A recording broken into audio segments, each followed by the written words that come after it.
Good afternoon, everyone, and good to see you all again for our third of our faculty meetings this semester. My first announcement, maybe the most pleasing one of the entire meeting, which is to say that the dinging you heard in the background in our last two meetings will not occur during the course of this meeting. That was entirely on me. I had thought that I had enabled the do not disturb mode where the dings aren't supposed to come in before our last meeting because I'd heard it had come up in the first meeting. Clearly that didn't work. I have now turned off all dinging of incoming messages. You at least got to hear the frequency with which I received messages, but that said, I apologize for it, and it will be a silent call in the background, hope mercifully. First, I want to begin just by saying thank you to all of you for your ongoing work this semester. We continue, and I just want to acknowledge we are now slightly over a year into the pandemic.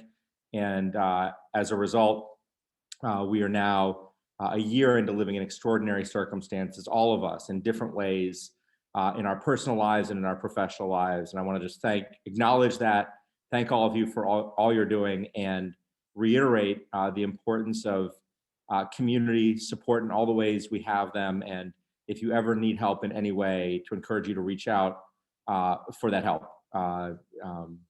It's just the utmost importance of all the issues of anything we could talk about is the well-being of all of us as colleagues, of our colleagues across the university, of our students, and those in our lives. So I want to begin on that note before I get into the brass tacks of my report for today. I have a number of items that I want to share with you.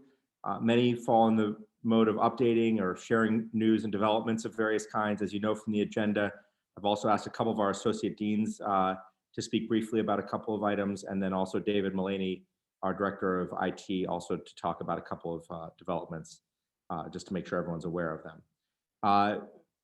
I will also cover each of these points. I also received a couple of questions in advance that I'll address, but I invite your questions as well. I'll probably take some questions before I turn to the associate deans and then turn to them to make sure we cover that and cover as many questions as you know, and as many questions as I can. So far, we're batting 1,000. We'll see if we can continue to have time to cover every question asked. The first thing I want to do is update you on my ongoing meetings with departments, programs, now also including staff, starting later this week, grad students, and I've had some meetings with undergraduates as well. Groups of our undergraduates who are in various roles that are identifiable. I've met with some resident mentors who are from arts and science. I've met with some of our student senators. We'll be meeting soon with our student ambassadors and others, just to get a sense of the flavor of all of the constituencies within the college.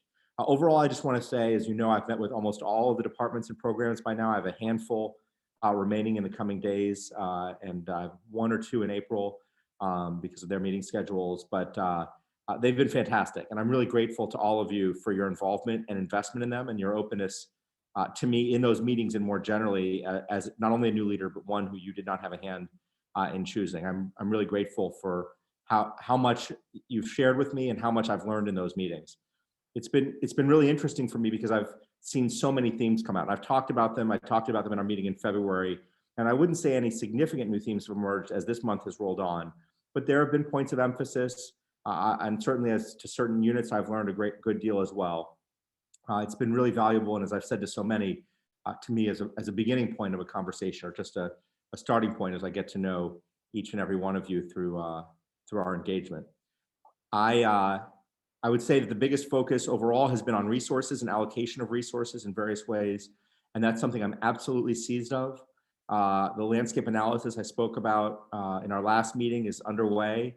I expect big parts of it to be done by the end of the month. I've added additional pieces to that puzzle, looking at our instructor salaries in particular, and other across the board college-wide support, just to make sure that we're making, again, strategic, intentional, broad-ranging decisions rather than focusing on those units that come to me or come to the associate deans or that I'm aware of. I want to make sure we're making decisions that cover the whole college, recognizing there are at times differences across units, and of course, making intentional decisions around that as well, not treating everything uniformly, but having as much information as possible.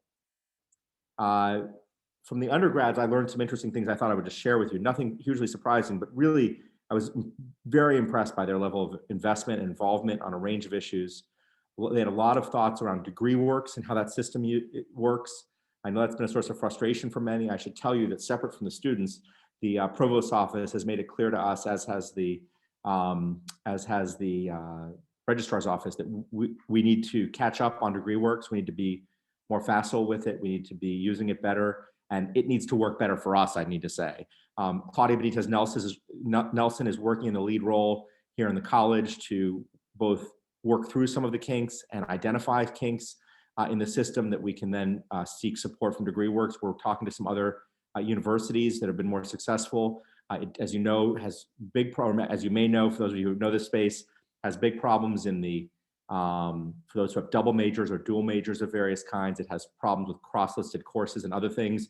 But because of some federal mandates that are coming down around federally supported students and the ability to be able to monitor on an ongoing basis their progression towards graduation, that's the external pressure that we're getting on degree works. Of course, from the students' perspective, they'd like to be able to use it. So we're working on that. We're also, they raised, and we're also working on issues and ways of improving advising. I have a couple of different thoughts there that are both aimed on improving advising, but also reducing the burden on faculty of advising and really separating out the role of faculty as advisors versus faculty as mentors, a role that I know many of us, many of you really covet and we really value, and that we want to make sure that we continue to support.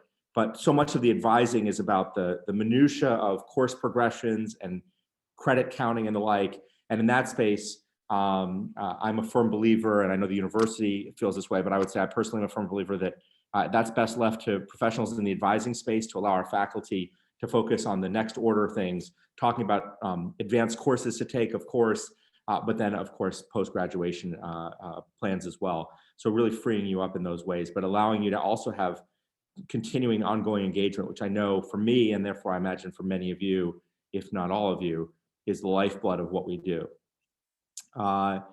We did talk a little bit about the wellness days with the resident mentors. I just want to remind you, I know we're doing very well as a university and also as a college about that, but a reminder that to be very vigilant about the wellness days being left for students to really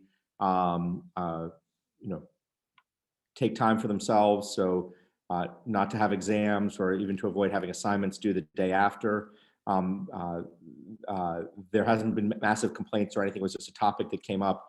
It's something I'm working on. I'm thinking about, they haven't done anything fun for wellness days. So I'm talking with the university about trying to see if we, on the 5th day, if it's safe and if we can get approval from the soccer board, which is the board that oversees any events that happen on campus, might do a movie night that would be sponsored by the college out on the Blot field, maybe featuring some of our FAMS faculty and a fun movie for the students. We're seeing if the timing can work out on that. It might be too close on timing, and also don't want to do anything that would be a public health risk. So very, very early days on thinking about that, but just something that we're thinking about, sort of thinking about, creating opportunities for wellness. And I want to remind you on those wellness days to please be taking time for yourselves, ensure that your staff are doing the same. They're not full days for us, but there is an encouragement to take an hour away and take care of ourselves. In the staff meetings, as you can imagine, there were concerns around salary issues, around an ongoing salary freeze there, around needs for professional development.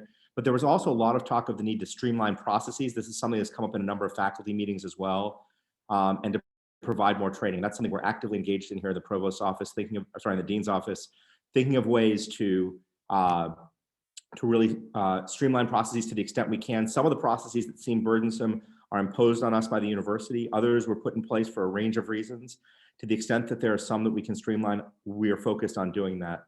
At the same time, Susan Klee and Latasha Robinson and their teams are thinking about ways we can enhance our training that we provide to the units and to the staff within the unit. So that's something that will happen. I don't think it will unfold until the fall, but I think it will unfold in the fall. So we'll take some time to identify areas to increase our training and then to provide some targeted trainings for your staffs.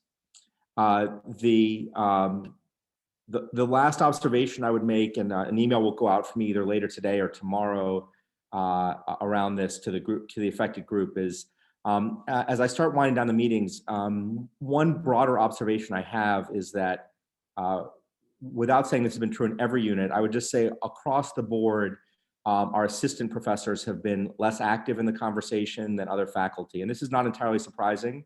This was true in the law school as well, that oftentimes junior faculty, untenured faculty were a little bit more reluctant to speak. I know that this won't surprise you if you've gotten to know me at all.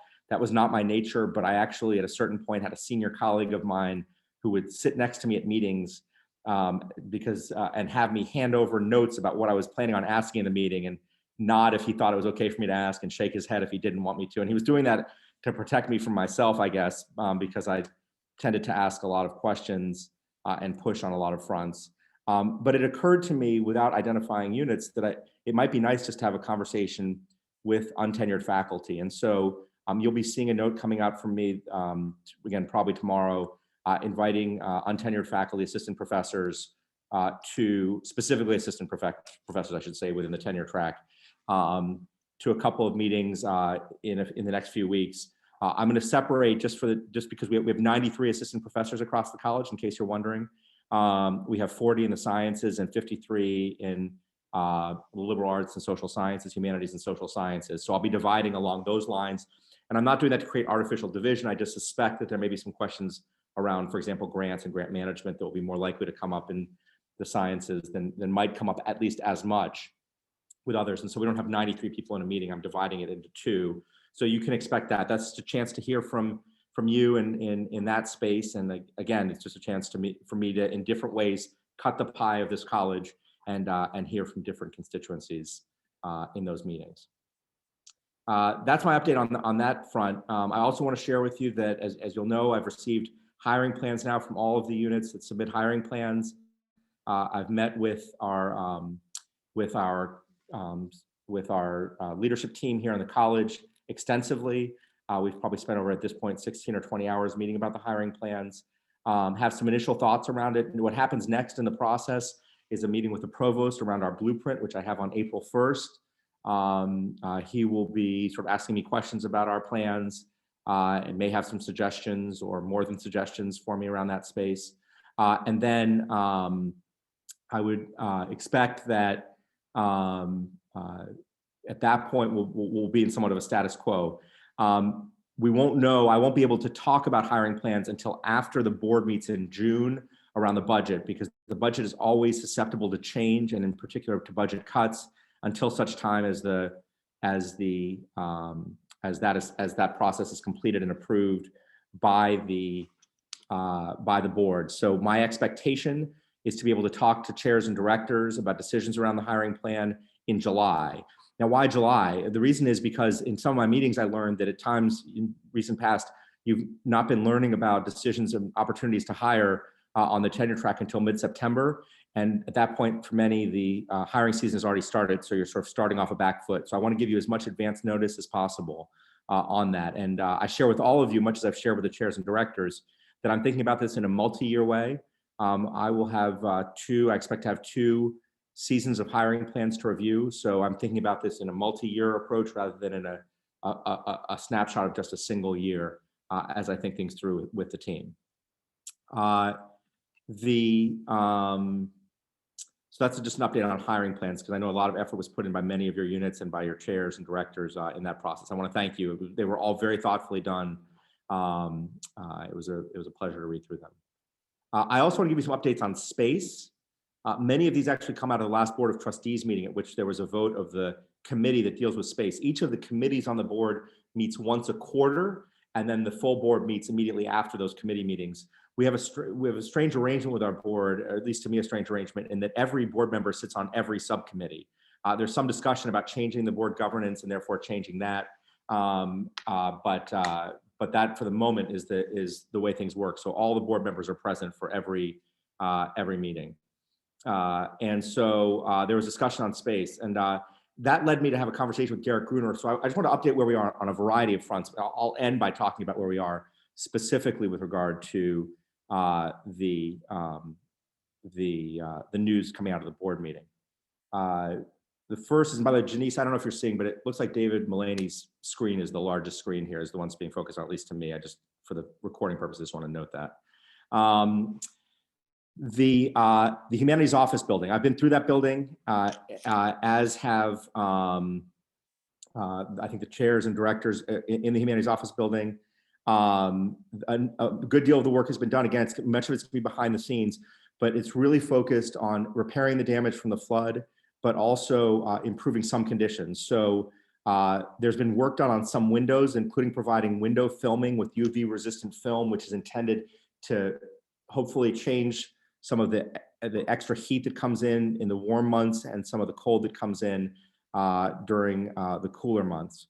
There's been a lot of work internally on the HVAC distribution that happens inside the building on the upper floors, but the unit on the roof is still there. So not everything is going to change. I just want to be clear about that, but there should be significant improvements to some of the sort of structural pieces or the behind the scenes pieces. The very urgent work that was done was not able to accommodate a variety of other issues that may have come up or been noticed. Let's see. The next one is 707 Catawba. That affects theater and dance and SFAD. That's a shifting of space from a space just behind the Thirsty Fellow, for those who know that. That's happening, unfortunately, because of the way facilities budgeting works. We're going to have to move out of the current space, store the belongings over the summer, and then upfit the 707 Catawba space, which will be that new space. But I'm very excited about what that space is going to look like. Our team has done a great job. There's been a lot of involvement from the units in working on that. I think we're going to end up with a great space. I'm not happy about the fact that we have that interregnum in between. There's just nothing we can do about it. We have been pushing very hard on the central to sort of, John Mooring leading this, to try to make sure that that we're in as quickly as possible in that space. As I've mentioned in the past, LeConte and the Jones lab space on the second floor of Jones will be starting their renovations in May. They should be ready for the fall of 2022. They'll start this summer, run through next academic year, through next summer, starting fall of 2022. This summer, only one classroom enhancement project on campus has been approved, and that project affects us. It's Gambrell 153, the large lecture space on the ground floor of Gambrell. So that will be upgraded. But for others who have had, and I know a number of you have had, approval given to classroom enhancement projects, that has not been green-lighted by Ed Walton and their team. So that won't be done this summer. We hope we'll get some green lights on more of that work very soon, because I know there's a good deal of work to be done there.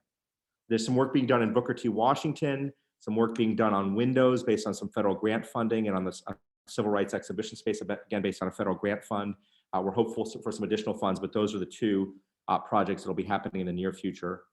As many of you know, but just want to confirm that GSRC has a new roof coming, that project, I'm told, is starting very soon. It has been described as one of the worst roofs on campus, and having visited many of our facilities, there's a lot of competition, unfortunately, for that designation.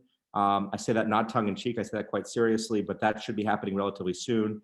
Coker should also be getting either a new roof or improvements to its roof. Now on to some things that were approved by the board. There were 19 projects of under $1 million that got approval. We were able to get a number of them, several on things that John Mooring and I have been advocating on just in the past few months that were added to the list at the last minute. EWS will be getting a new roof. Now, we'll be getting a new roof means it's been approved. The time frame of that is harder to tell. That involves the ability to have project managers to bid out the project and manage it. I think we're probably looking 12 to 18 months on anything I'm about to talk about. One last minute addition that we got in was Longstreet Annex. The roof there getting repaired, and also depending on what they're able to cover with the work they do, looking at also maybe doing some painting and repairing some stucco cracks in that space. I will say that I was touring buildings with John Mooring yesterday, and yesterday was Theater and Dance Day. And so when I was with Jim Hunter and I mentioned that they'd be focused on the flat parts of the roof, he did note that there's some problems with the pitched part of the roof as well. So he'll be talking to Derek Gruner about that. And we'll be making sure that the right part, that everything gets fixed. I'm also happy to say that there was the only aside from the board on this conversation about these 19 projects was the very micromanaged, oh gosh, I shouldn't have said that. What was from a member of the board asking about the exterior of Longstreet Theater. It was great to hear that question asked. it is on their radar, but it's also on the university's radar. It's on the plans to be done in the next 3 years. But the fact that it was raised has moved it forward in priority. So without bumping anything else, in talking to Derek, I think we may try to get it on as early as the September committee meeting to do work there. But if we do that, I've made it clear to him that we're also going to need to do work on the theater space. For any of you who've seen a performance in Long Street in recent years, you may know that the condition of those seats in particular is embarrassing. There's no other way to say it. That you can see nothing but foam for most of the seats. And so hoping to get that through as well as a bit of a bonus project since the board had identified that issue on their own. We're also, we've got approval for a researcher's duplex that is grant funded for our Baruch Institute space down on the coast. We're going to get a big portion, and I'm going to work with John Mooring on this, of support for ADA accessibility of bathrooms, doing work on bathrooms. There are a lot of limitations on bathrooms based on the state's engineering code. I'm getting way in the weeds here, sorry, but I just want to give you lots of information. And the bottom line is we're going to have projects to upgrade many of our bathrooms to be ADA compliant. And also I hope to support our transgender community on campus.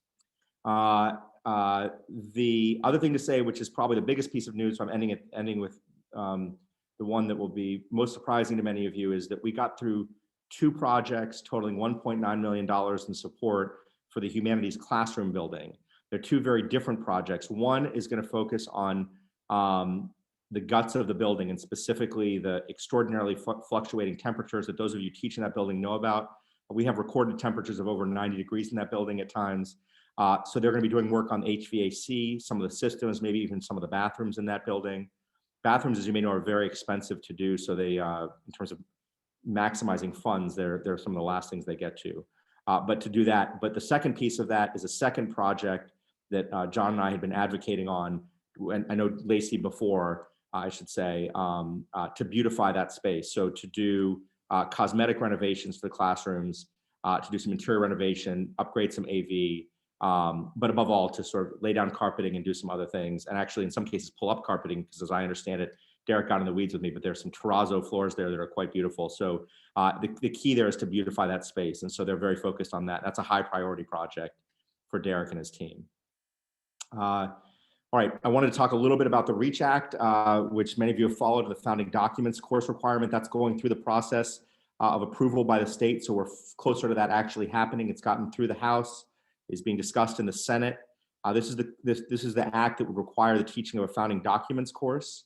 It looks like the language of that is going to open up to cover more than just the 3 units that had previously been identified: history, political science, and African American studies. So it looks like the language that will be finally approved will provide the opportunity for other faculty and other departments to propose courses. As I was reminded in a meeting earlier today from a faculty member of ours who's on the faculty senate, that will also require some changes within faculty senate, so it may take a little while. But that's something we're doing. I want to thank the departments that have already been affected and the chairs for the work you're doing on that. I'm really pleased to share with the group what those chairs already know, which is that I was able to work with the provost's office, maybe push the provost's office to get fully funded 6 postdoc opportunities for the 3 units that were specifically identified: history, political science, and African American studies, 2 per unit for up to 3 years each. Again, those positions will be paid for by the provost's office. We'll have to pay some travel funds, but otherwise we'll be able, or relocation and the like. But we'll be able to have some additional support and as those courses are being added. Ongoing work on the grants front. I know that this has come up in a number of meetings. I've talked about this with departments, but I just want to say we're continuing to work to provide better support, and I'm working actively on that. Jeff Twiss is leading the way on that with my encouragement. We are posting some positions to sort of expand the team in ways that can provide better support. And then the key will then be to get out and talk about with the units what the support is that's available, particularly having some support directly aimed at the humanities and social sciences and the different kinds of funding spaces there than say NIH and NSF funding, which has a different kind of approach and modality. I will say that Jeff shared with me this week something that was a little bit concerning to hear, which is that grant applications out of our college have dropped since 2016. So That's not a trend that we want to be aiming for, obviously. I want to really encourage you to be thinking about grant opportunities when they come up, if it's in your space. If it's not, please don't take that as a press to do something that's not in your discipline space or your individual space. But for those who work in that space, I want to encourage you. It's important, I think, both on a substantive level and also procedurally for us to be heading in the right direction. But that's a signal to me that we haven't provided enough support to you. And so I'm really intent on us doing that. I wanted to let you know that you'll be getting an email later today about providing extensions for the research and travel funds that were affected, that have been continued to be affected by COVID. And we'll provide some guidance about applying for an extension for a year for those funds. It'll be pretty straightforward. The only question will be, if you're using it for the originally intended purpose, you would just state that you haven't had a chance to do that work or engage in that travel because of COVID.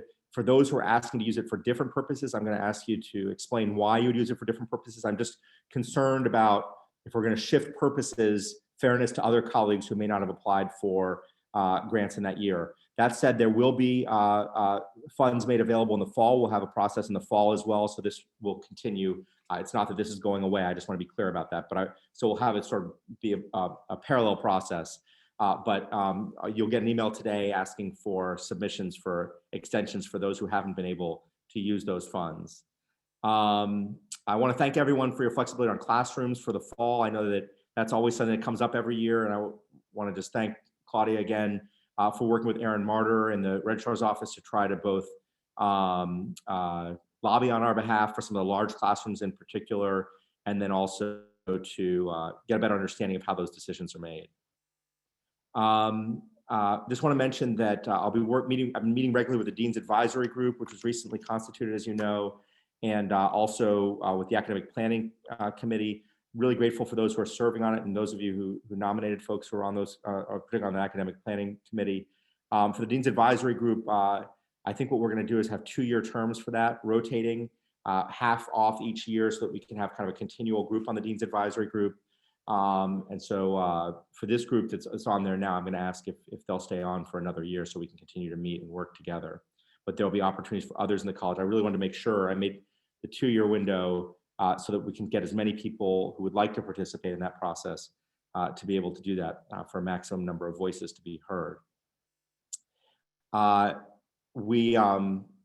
Couple of sort of slightly different things to talk about. I just want to mention you'll be hearing from your chairs shortly, if you haven't already, that this is something we really should have done during the course of the year, but at this point it's particularly important as we get prepared to return to work, and that is that we need to have an inventory of equipment and property that was taken home during the pandemic. So I'm asking the chairs, working with their teams, the staff, to come up with an inventory for each unit, so that as you return to campus, return to work, and bring things back, and same for our staff, we're able to identify that everything's been returned safely to campus. This should have been done as things were being taken off campus, but we just need to do this. This is something that I identified. I'll own that as an issue, but in talking about it with some folks at Central University, they were surprised to learn that hadn't been done on the way out, and so it's just something that was reinforced. It's important for us to do. So I just wanted to share that when you hear that from your chairs or directors, that's coming directly from me. As a request, not punitively, because I understand that you've needed that to work from home, but just so that we're in a position to get everything back to campus. You'll be hearing shortly about a values project that I mentioned, I think in passing in our February meeting. The university is engaged in identifying university values, and they've asked for college input. So later today or tomorrow, you'll also be getting a survey along with an email particularly identifying some questions around some of the already identified university values, and asking if you'd like to participate in some focus groups to give a little bit more information as the university moves towards identifying core university values. This is an important process. We want it to be as inclusive as possible, and we're such a large college that I really thought it was important to have as much opportunity for input as possible. Initially, the deans were given 3 weeks to turn this around. I spoke out quite vociferously about it, and then had a follow-on conversation behind the scenes. And I'm really pleased that the leadership of this project decided to extend the window for an additional 6 weeks.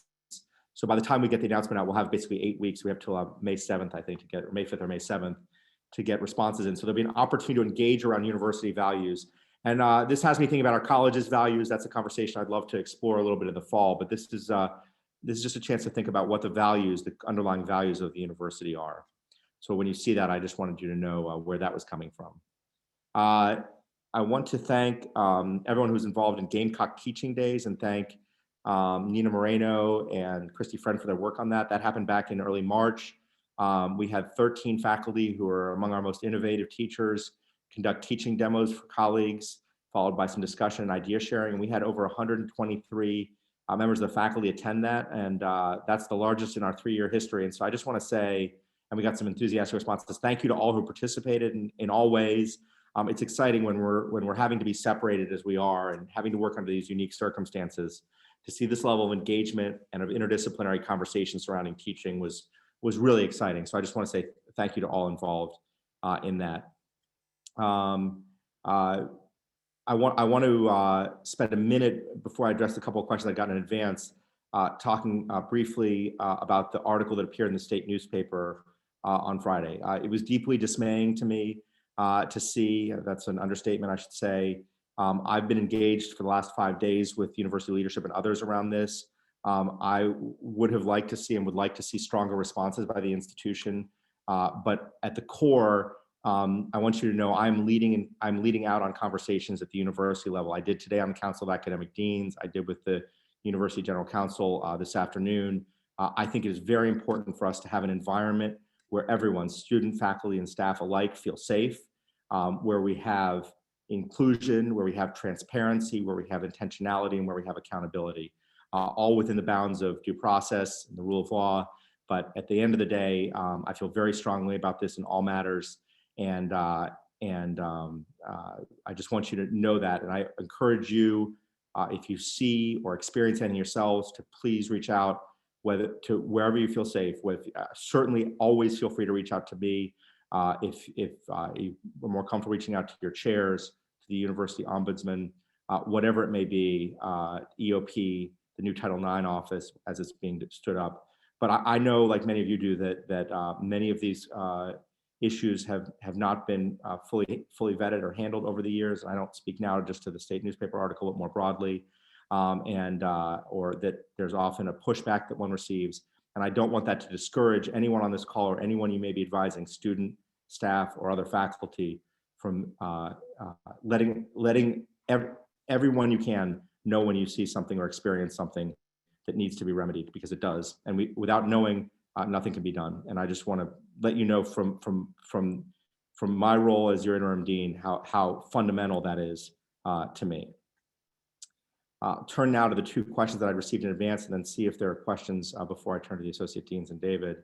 One question I got, which was a very detailed question, went into the use of non-tenure track titles for our professional or our faculty, like clinical faculty, clinical associate professor, clinical assistant professor, clinical full professor, and that the ways that serves a number of functional roles and really, again, provides opportunity for growth. I was pleased to see this question because we're actually already working in this space with Cheryl Addy to have some changes made, and Cheryl Addy in the provost's office is charged with that. So instead of taking a college by college approach, I'll just say that we're working with the Central University, but very aggressively, active discussion to try to address this and provide opportunities for our professional faculty, but also to have opportunities for growth, but also to acknowledge the work of a wide range of instructional faculty across our college, that some of that terminology can really identify and recognize. So we're moving in that direction is the bottom line, and maybe not as swiftly as I would like, but I think we are moving swiftly in that direction. The second question I got, which I won't read verbatim, which was a little bit more concerning to me, I should say, essentially insinuated self-dealing by one of our associate deans. And I guess I would say, since the questions are posed anonymously, that if there are concerns ever about things like that, and I have no reason to have any concern about that based on what I've seen, I'd ask you to reach out to me directly so that I can be aware of it and understand it and ask you some follow-up questions. It won't be punitive. It will be done. It will be treated with complete confidentiality, but it's just very hard for me to know if I don't have any context what's being asked about. As you know, some concerns have been raised about associate deans overseeing their own home units, and I immediately changed that. Even though there were some costs to doing that, because there's some benefits to having folks know the units well, but I was very comfortable making that change. Harder for me to do things, but I just wanted to be clear. I told you I would never avoid a question, so I'm not avoiding the question. It's harder for me to address things when I don't understand the details of the question. And again, don't line up with anything that I've seen, but that isn't to say that there may not be something that I'm not aware of. So I just wanted to address that in that way. Another one that's come up on my radar. This is the first question I've received, which is STEM disciplines heavily rely on hiring international postdocs on J1 visas to fulfill the requirements of research programs. Unfortunately, hiring J1 visas has become almost impossible recently at our university. Could I help you find a suitable solution to this problem? Well, I'm happy to report to the person who asked this question and to others. Literally, I want to say this week, but it might have been the end of last week, I met with Jeff Twist and Claudia Benitez Nelson on exactly this topic. We're developing an approach to the Office of International Services, OIS, run by Jean Saunders Blanks, and I'll be talking to Jean myself to try to explain. So I understand the parameters and why it's important to have J1 visas and not just H1B visas.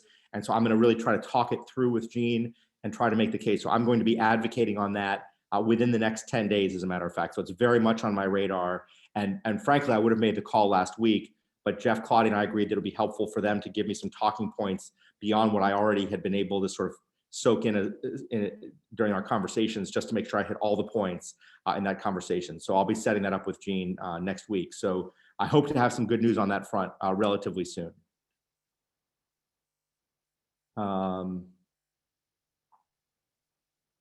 Yes, sorry. Yeah, I did not see this in advance. So this was a question that was posed in advance, but a couple months ago, I talked about a new round of retirement buyouts being in the offing. Are they still happening? Will they occur before fall? Is there any news on this front? They will not occur before fall. The plan is to have them occur probably in the same time frame as last year, which is to say at the end of the calendar year.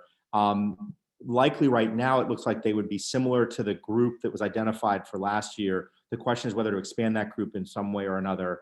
Currently looking at that exact question, hope to have a decision on that in the very near future. It then, as you may know, requires board approval and some additional layers. But my primary goal is to be able to roll it out a little bit sooner than it was rolled out last year. With no fault to those who were involved in the last time it was rolled out, there's just a very lengthy process of steps that have to take place for those retirement incentive programs to be developed. And so we're moving forward on them. So the answer to the question is yes, moving forward on them. No, not by the fall, but likely by the spring semester, by December. And the group that will be identified is likely to look like the group in terms of the timing. It was 1995 for the incentive, like that group, although there are possibilities it might be expanded slightly. All right, for the moment, I've exhausted the questions. So let me turn to Todd Shaw to talk a little bit about the unit level DEI discussions. Todd. All right, thank you very much, Dean Samuels, and hello, colleagues. I want to just take a moment to share with you a proposal that I've been asking from various stakeholders within the college to give a wide level of feedback. And what I'm going to do is send the actual proposal through your department chairs and then solicit either discussions from individual faculty members or from discussions that you've had within your units about the proposal. And it's I'll simply just state the parameters now and then give you an opportunity through email correspondence or links to give feedback once you've had an opportunity to review. So it's for a unit level diversity, equity, and inclusion committees, or the creation of DEI committees at the unit level. And there's a couple of reasons why I've proposed this, why I'm proposing this initiative. You know, one is to inform or to sort of strike a conversation in a series of conversations directly between this associate dean post, but also the college, the CAS diversity committee and units. to connect us together in some more direct sets of conversations and dialogues about the various resources, opportunities, and levels of information that are available to meet DEI objectives. And certainly these committees that in many units already exist. So thank you to department chairs and directors and faculty members who have helped to populate the data around the blueprint, because it was very informative to me to read that diversity, equity, inclusion section of the blueprint data from your individual departments, and to really kind of see the very rich tableau of things that you are doing already. And some of these things are being led by committees that you have already formed in your units and in your departments and other academic units. So thank you for that. But what I want to do is sort of to think of this proposal as a way to further encourage those who haven't formed them, if that is a possibility, or is it something that you think would really kind of help your efforts to encourage you and to give you information and resources in thinking through that in the formation of such a committee. And to again, to further dialogue on what can you do connected to the strategic initiatives of the university, to the college, and your own individual unit as regards to DEI. So most specifically, to these committees would help lead the unit, particularly with regards to diversity statements, and from some standpoint of guidance from the university and the college, to help unit conversations with faculty and other stakeholders about the integral importance of diversity, equity, inclusion, particularly as rooted in unit goals, to help improve the unit success in recruiting and facilitating the development and success of diverse faculty, staff, and student communities, to help further advance the unit's equitable and inclusive policies and practices with regards to general departmental climate, to help devise and plan initiatives and programming that meet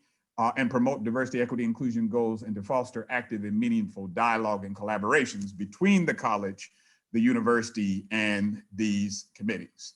Now, having said that, this is why this effort, pardon my camera angle, it's an interesting camera at the bottom of the screen as opposed to the top. But anyway, I want to provide just a couple of caveats to what I said. And these caveats are really the bits of insight I have already gleaned from the diversity committee, from chairs and directors, from other individuals, from the academic leadership within the college about what should we do to tailor this proposal in ways that really meet the need, not to simply form committees, but meet the need around DEI at unit levels.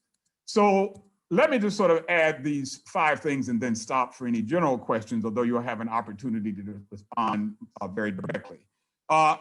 With regards to these DEI committees or this proposal, the first caveat or consideration is how might we include faculty, staff, and student representation?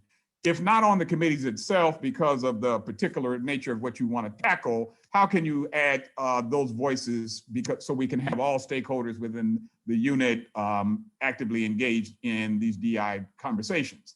Then secondly, how to form any such committees that don't, in ways that don't disproportionately affect the service loads of underrepresented minority and women members of the unit. That this is a buy-in from all within the department, and how can we go about doing that in ways that are not singling out just particular members of the community for service.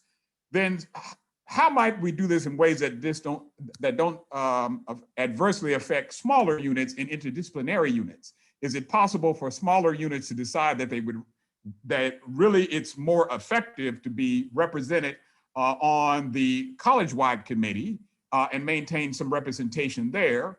Or smaller units and interdisciplinary units might find it really advantageous to form committees with other units, joint committees or clusters of committees.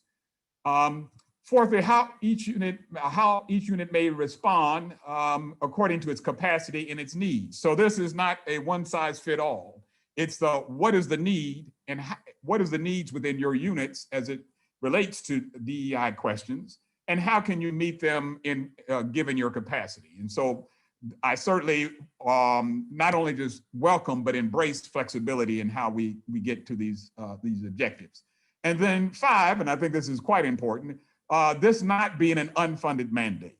And by that, I mean, I've had a very direct discussion with the dean, but the dean actually, when I took on this position, said, I want to think how we can put significant resources into DEI as an area within this college. And so I'm having a conversation now, or beginning to formulate a proposal about, well, what are the types of innovation or seed grant possibilities?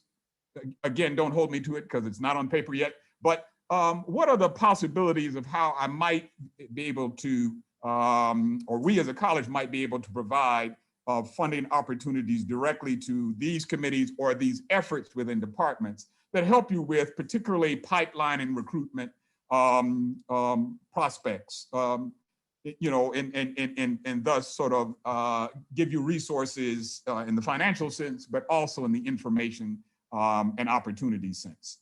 Okay, I'm going to stop there because I just wanted to, and I thank the dean for giving me an opportunity to just introduce the proposal to you at this college-wide faculty meeting for opportunities to give some direct feedback on this proposal to be forthcoming very shortly. Thank you, Todd. And Kiana has just shared Todd's message in the chat box for everyone. Hopefully you'll be able to see it. I just wanted to say, Todd's exactly right. When I assumed this role, my call with him was one of the most important to emphasize the priority that DEI has for me and the need to support it with resources. This is something he and I have been talking about for a long time. I'm very excited about this proposal, but really also aware of the points that he's raised about potential unintended consequences and how we want to mitigate those as well. So really just want to encourage all of you to actively engage on this and to reach out to Todd directly with any thoughts you may have, questions you may have, or concerns you may have. I mean, part of creating a diverse, equitable, and inclusive environment is having conversation on all issues and sort of making sure that everyone is heard. So if you have any concerns, of course, please reach out to Todd as well. Feel free to reach out to me too. But really excited about this project, and thank you, Todd, for sharing it. I wanted to ask Cynthia Davis, Associate Dean Cynthia Davis, to talk for a minute about an important opportunity related to the theme semester that, frankly, folks aren't quite taking advantage of. So we want to make sure you know about, and we're going to extend a deadline, as Cynthia will share with you. Cynthia. Hi, good afternoon, everyone. As many of you know, Theme Semester is a relatively new college initiative designed to bring together faculty, staff, students, and members of the larger community through semester-long engagement with a single topical theme. The theme for last year's pilot theme semester was justice, and the theme for fall 2021 will be climates and the multiple meaning of that word. This 2021 theme was chosen based on an excellent proposal submitted by Dr. Jenny Cornell and her numerous co-authors. We've already lined up the keynote speaker for the fall. It will be Dr. Richard Alley, a noted geologist, Penn State professor, and the host of the PBS documentary Earth, the Operator's Manual. Dr. Alley will be delivering his keynote address on November 10th, though the time is still to be determined. Each theme semester has both a curricular and a co-curricular component. Since we've already identified nearly 30 fall term courses related to the climates theme, it's now time to start building out the roster of climates related performances, exhibits, workshops, talks, panels, and other events. You should all have recently received at least one email message alerting you to the open call for applications for funding in support of climate related programming. That email identified the deadline as this Friday, March 19th. Today, I wanted to announce that the co-curricular subcommittee of the theme semester steering committee, with approval from the dean, has agreed to extend that deadline until Friday, April 30th. That's a generous extension, so you should have plenty of time to submit a proposal. Awards will be announced by Friday, May 14th. So please feel free to reach out to me directly if you have any questions about those proposals or about theme semester generally, and thank you for your time. Thanks, Cynthia, and thanks to all who are involved. I think this is a really innovative project. I was really excited to learn about the theme semester in general and the theme the theme for the fall. I confess I always love any activity that uses words in multiple meanings. So I love that we're playing on the theme of climates in all of its terms. So I want to encourage everyone to be involved and thank the committee for extending that deadline. Next, I wanted to ask David Mullaney to share some thoughts on two different fronts. One, we have this relatively new system, ServiceNow. I want to just make sure everyone's aware of it. David, just give a little intro and make sure David's available to answer any questions you have separately. And the second is to talk very briefly about the IT optimization project, which I had signaled to you in our last meeting and continues in discussions moving forward. Again, no commitments have been made, but we're continuing to move forward. So David, let me turn it over to you. Okay, I'll talk about the IT optimization project first, and I didn't quite catch the lead in for the disturbance. Which one are you talking about? No, just the IT optimization and the ServiceNow, just talking briefly about service. Oh, okay. I thought you were talking about the Office 365 disturbance, which has since been resolved. So yes, the project's going well. It's expanding. There are numerous other colleges that are now going through a discovery phase with DYT so they can map out their IT staff and job functions. Our college is well beyond those initial stages, and we're looking at specifics of how we provide the support structure under the new model. And last week we reviewed what I would call a working service agreement between DYT and CAS to see how we're going to provide the same level of service, if not improved, over the moving forward through transition. And we had a productive meeting, a lot of give and take, and DOIT took the updated service agreement, made modifications, and has sent that back to us. So that's under review currently. The number one question that comes up in all the discussions I have with folks like you and the other IT staff is, what happens and when? Well, what happens is there'll be a newly formed organization called University of South Carolina IT, U of SC IT, and they're going to now represent IT for the campus. And the first thing they want to do is minimize any potential negative impact as a result of optimization. So they're looking at trying to stabilize and ensure whatever level of service you have now is in no way impacted negatively. So for the most part, at least in the short term, most of the change that you see will really be on the back end. And if there's things that we notice up front, we can initially improve and make things better for service, we'll do that immediately. But for most of the folks, you'll see things maybe change slowly over time and evolve based on input and as resources increase. One of the things that is worth noting is on the scheduling front, we probably are pushed back a few months later than what was initially scheduled. And partly that is due to Dean Samuels definitely recognizing the importance of this project and the impact it will have on the college if we don't get it right. So he is 100% committed to ensuring just that, and not just for the 6 to 12 months transitional period, but well into the future. Whatever we come up with now has to be sustainable to move us forward into the future. So the one big thing that you all could do to help ensure a smooth transition is to continue to use and adopt the service desk model of where we put tickets in for IT requests. You'll hear the term ServiceNow being used, and that's really synonymous with service desk. And all that is the software that's used on the back end, but it's very powerful. And we've been using it long enough to be able to say that it's extremely effective and useful for us to track, monitor, and ensure that tickets were resolved quickly and thoroughly. So if you're still not familiar with that process, the easiest way to put a ticket in is to call 7-1800.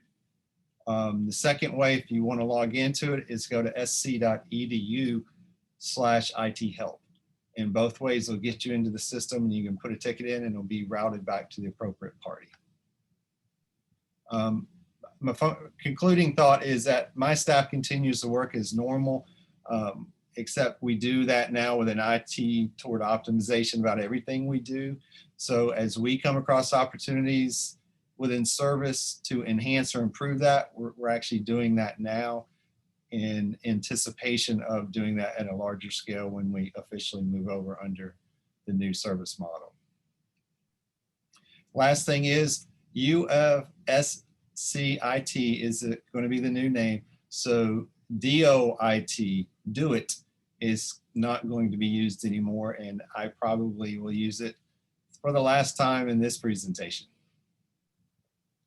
Thanks very much, David. That will also avoid some of the confusion. One of my favorite emails I've received, or it was actually forwarded to me in recent time, was one of our campus leaders here in college saying, everyone keeps talking about this guy DeWitt. Who is DeWitt? I don't know who DeWitt is. They were talking about Do It, but it sort of shows you that you sort of get used to using an acronym, and everyone assumes that everyone knows what that acronym means. I want to thank David for leading this process. I want to emphasize something that he said. If anything, I've slowed the process down. In other words, they were on a pace to have this done by February. And what I've asked for is more layers of review and more involvement. This goes to something that you've heard as a theme from me since the first time we spoke in January. So in addition to members of the Dean's Office team and David's team reviewing this service agreement, we're composing a group of faculty and staff from around the college to also meet. There'll be a meeting set up in the coming days that will be scheduled out in a couple of weeks. That'll be a 90-minute meeting. First 45 minutes of which will involve Doug Foster, the head of Do It, being there to answer questions or address concerns, and then 45 minutes just for the group from within the college to talk in a safe space without Do It present. And David's been great about helping us through this and making sure that we're thinking through all the aspects that can be relevant to our college. I want to focus on two things. One, the key in what David said to me about this transition is improved service. I'm very hopeful. I'll be very disappointed if we end up with something where we're getting the same level of service. The whole idea of the optimization is that we should get improved service, that we'll be able, that the IT team will be able to develop people with particular skills. So you won't have someone who does a little bit of a lot of things for most of their day. Instead, they'll develop a real expertise. So when you have a problem in one area or another, we'll be able to have someone who's expert, able to step in and resolve it quickly and know all the work-throughs. The second thing to say is our college will have dedicated folks. Part of this, it's not like we're sending everyone away. It's just a bit more of an administrative structural piece in terms of reporting and skills development and the like. But we'll still have folks who will be identified, IT staff who will be identified for us. And in fact, many may still be here in the college. As you may or may not know, the Department of IT lost its space as part of some space moves that happened around the university. And so they're dispersed around campus. They may be the only unit as dispersed around campus as we are as a college. And so you may still see members of the IT team in the hallways. You likely will, even if they may not be working directly with you. I do know that there is some concern likely for those units, especially who have their own dedicated IT staff member, that you can't just sort of pick up the phone or walk down the hall and say, hey, can you come help me with this? That is a long-term cost to this, or that is a cost in some ways to this, although the hope here, the expectation is the benefit will be more uniform service for all units, because while that worked well for some units, it was less successful for others within our college and across the university. So the hope here really is to benefit across the board in a variety of ways. And I'm hopeful for it, but we're not jumping the gun on this. And I want to note that in addition to the staff, the involvement at the college level, once we've gotten to a point where we're comfortable, I sense that we're comfortable here in the college and that I'm comfortable, I'm going to circulate this to the other deans to make sure that they're comfortable as well, or at least the majority of them are, because as we go, so goes the university, in the sense that we're such a big portion of the teaching faculty and research faculty at the university. So I just want to say thank you in advance. I want to give you a little bit more detail on that, flesh that out a little bit in today's meeting, particularly because I'm happy to say, I will say, I don't know if happy is the right word. I was able to address all the questions that were posed, fewer questions than in past meetings. I don't know if that means that I droned on too much. I hope that's not the case, certainly. I hope to have some shorter reports going forward to leave more time for your questions. Maybe it's also a function of the fact that I've been coming and visiting you in the units, but want to continue to encourage you to reach out, and especially during these meetings, to ask any questions you have in the future. Our time is up for today, but just want to thank you all again for being here, and looking forward to continuing the conversation in all the ways that we do here in the coming days, weeks, and certainly to see you again next month for our April meeting. Thanks, everyone. Have a great week.